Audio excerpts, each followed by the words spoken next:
Trustee কমিটির একজন member. মন্দিরের ইতিহাস সম্পর্কে কথিত আছে আনুমানিক 200 বছরের পুরানো এই মন্দির। মায়ের আবির্ভাব হয়েছিল আজ থেকে 200 বছর আগে।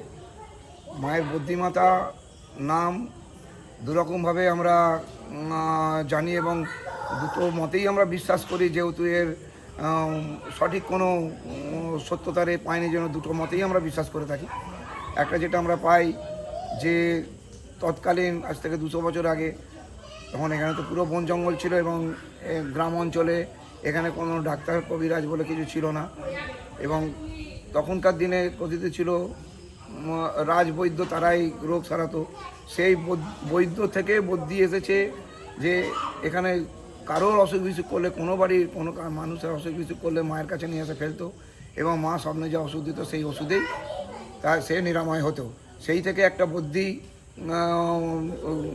নামকরণ এসেছে, সেটাতেও যেমন বিশ্বাস করি, সেটা আমরা জেনেছি আমাদের পূর্বপুরুষের কাছ থেকে আমরা সেটা জেনেছি। এবং আর একটা কথিত আছে প্রথম এই ঠাকুরটা বদ্যি সম্প্রদায়ের কাছে স্বপ্নাতে এসেছিল এবং বদ্যি সম্প্রদায় তারাই এটা দেখাশোনা করতো, তারাই প্রথম এখানে আবিষ্কার করেছিল। সেই হিসেবে এটা বদ্যিদের ঠাকুর হিসেবে বদ্যিমাতা। দুটো মতই রয়েছে, দুটো মতেই আমরা বিশ্বাস করে চলি। মায়ের সারা বছর মায়ের পুজো চলে, দিনে এবং রাতে নিত্য ভোগ হয়, দিনে এবং রাতে।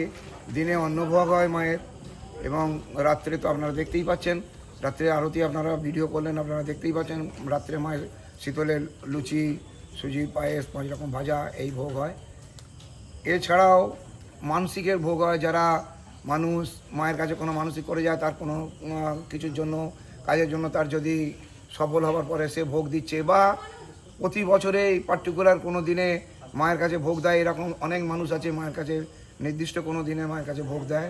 500-600 লোক বসে দেখছেন, ভোগ খাওয়ানোর জায়গা এখানে রয়েছে, এখানে 500-600 লোক বসে ভোগ খায়।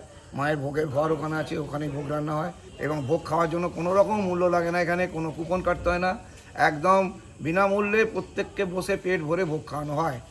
মায়ের বাৎসরিক উৎসব চৈত্র মাসের প্রথম রবিবার, একদম ফিক্সড ডেট চৈত্র মাসের প্রথম রবিবার। বাংলা এবং ইংরেজি তারিখ হেরফের হয়, কিন্তু চৈত্র মাসের প্রথম রবিবার মায়ের বাৎসরিক উৎসব।